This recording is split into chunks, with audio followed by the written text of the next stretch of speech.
Now, the thought of being a beacon can really be daunting. But our giraffe friends, who have been with us throughout the 6 series, giving us words of wisdom, are saying it's a call. It's a call to step up into our divinity without fear and without any self-serving agendas.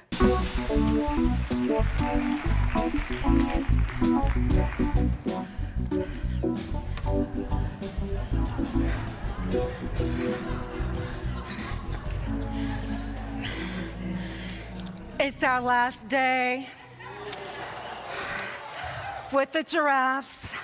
Shonda,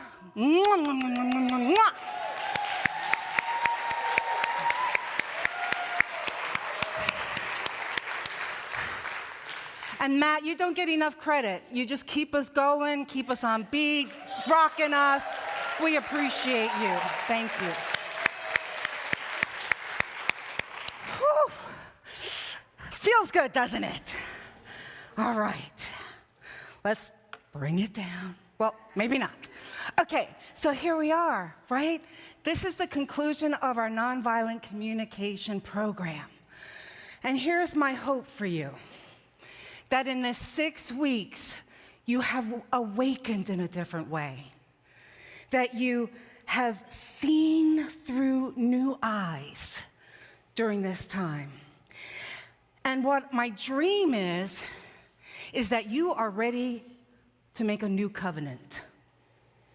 Now, covenant, the word is an interesting word, right? When we talk about it in the vernacular, in society, we're talking about an agreement. But when we look at it from a spiritual lens, a covenant is going into a committed relationship with the divine. And how are you going to show up in that committed relationship with God? So I'm going to ask the question. Don't answer it yet. I'm going to do a little thing, and then I'll ask it again, and that's when I want to hear you.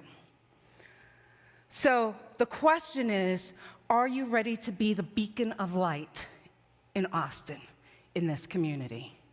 That's what I'm asking you today. If you're online, move over to your laptop, move to your iPhone, move over, because I'm asking you, you're 50% of this community. So I'm asking you to type in a yes or a thumbs up on this. Now, I use the word beacon specifically because I'm asking if you are ready to stand up in awakened consciousness, to stand out in your love, in your power, in your light. The word beacon is defined as this: a fire or light set up in a high and prominent position. Fire or light set up high in a prominent position as a warning, signal, or celebration. So my question to you, are you ready for a new covenant? Are you ready to be the beacon of light that you already are? You just haven't stepped into it yet. I'm asking you, are you ready? Yes. Thank you. Are you ready? Yes. Are you ready? Yes. Okay. Thank you. Online, question goes to you. I will be looking online to see what the responses were, because you matter. Whether you're here in the Austin or wherever you are, hill country, across the pond, wherever, the time is now for you to stand up and be that light. So it's really interesting when we think about a lighthouse, right? It's a tall building, it's by the ocean, and at night, what's its function? Beam out light, right? Beam out light. But the perception of the function changes based on one's experience of it. So if we're out at sea and it's in the night and we're navigating close to the shore, right, that lighthouse is going to be seen as a warning. Don't come too close. Here's the shoreline. Be aware, right? We don't want you to damage your vessel.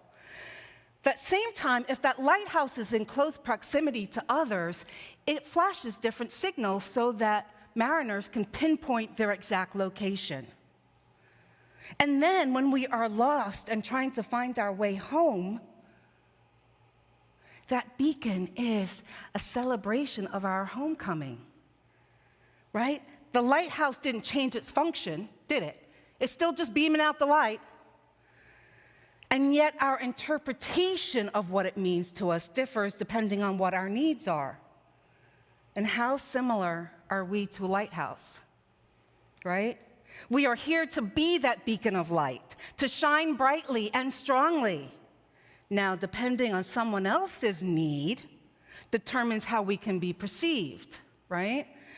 But our ability to shine brightly does not depend on what others think of us. Did you hear me? Our shining our light, it doesn't matter what people think of us. It doesn't matter what they need from us. It doesn't matter what they feel about us. Now, the thought of being a beacon can really be daunting. But our giraffe friends, who have been with us throughout the 6 series, giving us words of wisdom, are saying it's a call. It's a call to step up into our divinity without fear and without any self-serving agendas. It's a call for integration of our humanity and our divinity. It's asking us to hold clarity that no one is against us. No one is against us, right? No one is against us. But sometimes people don't want us to shine as brightly for their own fears and their own inadequacies. But what's our function? What's our function? To be the light. To be the light. So, you've said yes to being on this spiritual path, otherwise you wouldn't be here at this time in this community. You've said yes to coming and being in communion with each other and with Source. You've said yes to elevating our consciousness and transforming into our highest self. Why do we do this work? Not for our egos. It's not for our egos. It's not for us to feel important or right. That's not what it is. We said yes to all of this to be the loving expression of God, to be a beacon, to be a beacon. What does all this mean? It means that we are greater than our physical body. It means that our consciousness is higher than the accepted norms of our society as well. Do you remember last week's meditation? I don't know about you, but it was super powerful. And I heard from other people as well that it was really powerful. Because it was a blast of divine knowing, an energetic blast of divine knowing that you are simply an aspect of God. So during last Sunday's meditation, for me, what I received is just that kind of starburst of light was the representation of my soul. And it was really compelling and moved me. And in that moment, when I asked you to view your soul before you incarnated, and then have that energy enter you now, I have to tell you, in that moment, I was in coherence with the I am. I was moved to tears. And I realized I am beyond this realm. I'm here to be brave and courageous and to speak truth. I'm here to refute any fears and call you to your highest expression. I'm here to be the frequency of love, even when I feel uncertain or I'm being labeled by others. And in that moment, my soul was bigger than my body. It was beyond my body. I felt empowered, wise, and willing to really fully embrace what God is asking of me. And the most important thing, I felt equipped. Do you know what that's like? To know that what you're doing, you are already equipped to handle it, to excel in it, to be glorious in it. That is not a small thing, my friends, to be equipped. So that's what we are doing here, right? In this moment, I saw that I'm the beacon, just as you each are a beacon. Your light's going to look different than my light, but it's still going to be bright. It's still going to be strong, right?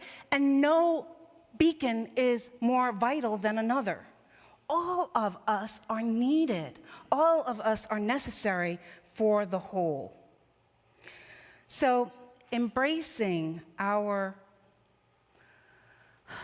light, embracing our giraffe, is the season of radical renewal, right? It means releasing our fears, releasing the fears of our past that told us this is who we are. That's not true. That's not true. Radical renewal is calling us to be the frequency of love and willing to see each other as the frequency of love and necessary for wholeness. So nonviolent communication is a tool that we can use to affirm our humanity, that we have feelings, that we have needs, that we have values, and then to integrate that into our wholeness. You know, often as spiritual practitioners, we feel a little shame about having human attributes and human needs, right? And we often perceive our feelings and needs as like these dirty secrets that, you know, real spiritual people don't have. Not true. Just saying. Because whatever we believe that is not of God separates us. It separates us. It separates us from an amazing connection to spirit and to each other, and from our own divinity. And it doesn't really take a huge amount of effort to follow these formulas for us to feel honored and valued. Now, I know I started off most of these sessions with when you, I feel, I need, those kind of things, right? But, you know, I had an experience recently with a stranger, and it was just loving. So my phone battery's dying, and my phone says, oh, your battery, you need to get a new battery. So I'm like, okay, it's only 2.5 years old. I'm thinking, really, already? So I do my due diligence. I call up the carrier. What do I have to do? Okay, here's the agents. You have to go to an authorized agent to get your phone fixed. I'm like, okay, got it all set up. What's the documentation? Okay, got it all set up. And I go in, and this lovely man helps me. And it's the weirdest thing having somebody touch your phone. You know, you're like, what are you doing over there? And he was so cool. He's like, okay, so here, is it okay if I touch this button here? And this is why I'm going to do it, and this is what's going to happen. I was just like, you're an angel. You know, it was just like all of that nervous energy just kind of dissipated. And he was just so kind. And then finally, we figure out that even though I've been paying $10 a month for coverage, the coverage that normally just you go in and get it fixed and replaced for free, that expired. But they didn't tell me when I was on the phone with the tech person. They didn't say, oh, so now you're in a claims situation. So I go in there and I'm thinking, this guy's going to replace the phone for free or minimal cost, right? No. No. But he doesn't kick me to the curb. What he does is he's like, okay, so I'm going to research a little bit for you. He finds out where do I go to do the claims, right? Pulls up the URL. And then he just waits patiently as I go through the process. I'm like, oh my God, that's amazing. You know, and I'm saying to him, I'm feeling embarrassed because I'm saying to him, but I did the due diligence. I took action. And he's like, that must feel really frustrating when you feel like you've done everything that you could to set yourself up and it still didn't work out. I was like, did you attend the class?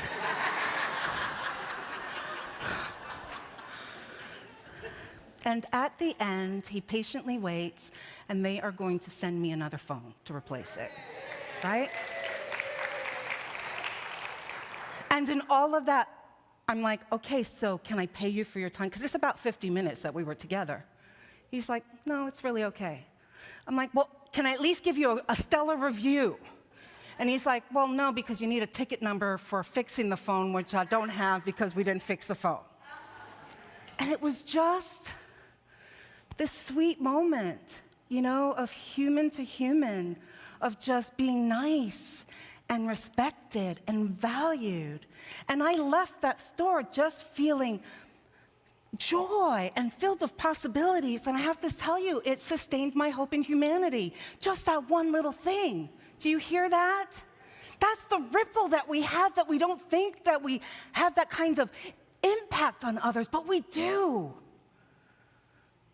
And here's the other piece. I help too, right? I help too because I put myself in the mindset, I'm going to go to this place, they're going to help me, they're going to be lovely. It's going to be replaced with ease and grace, right? So I showed up there with that as well. And I decided to trust this man, knew what he was going to do, and would handle it. I didn't have to second guess him. I didn't have to talk to my geek husband and go, okay, so what's he supposed to do? I didn't have to do any of that, right? And in my vulnerability of saying, it's so nerve-wracking and to put in my code with you right there, it freed it up to just be one human to another human. I didn't have to be like prickly and defensive, right? And he was just like, I got you. I got you.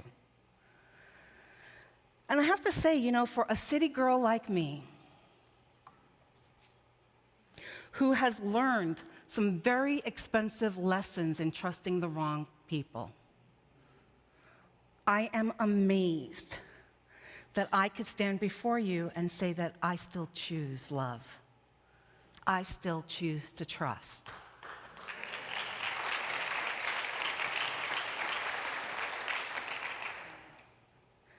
While knowing that if something happens, God's got this. I'm taken care of, right? Because what am I here to be? I'm here to be the beacon. I'm here to be the frequency of love. So, sometimes when I'm trying to be that frequency of love, it's magnificence, and other times not so much. But it's still my intention, and I still show up. I love myself for where I was at the time of it, and I'm like, well, maybe next time I can do better.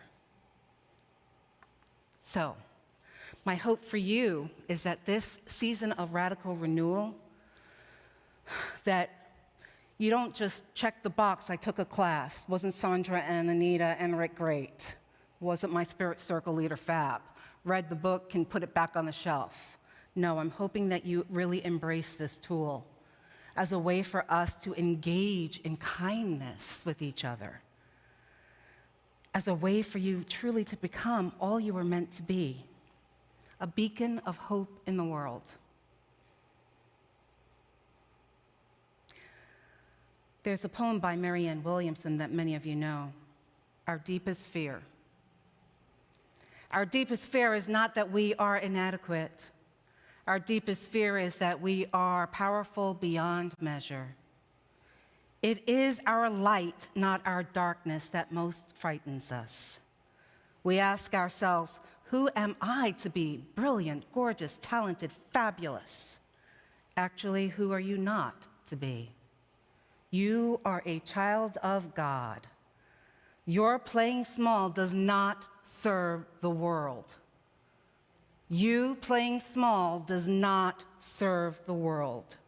There's nothing enlightened about shrinking so that other people won't feel insecure around you. We are all meant to shine as children do. We were born to make manifest the glory of God that is within us. It's not just in some of us, it's in everyone. Even the person that cut you off down the street as you were coming here. But I digress.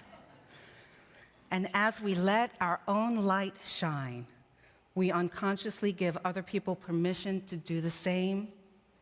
As we're liberated from our own fear, our presence automatically liberates others. That's what we're doing here, my loves. Namaste.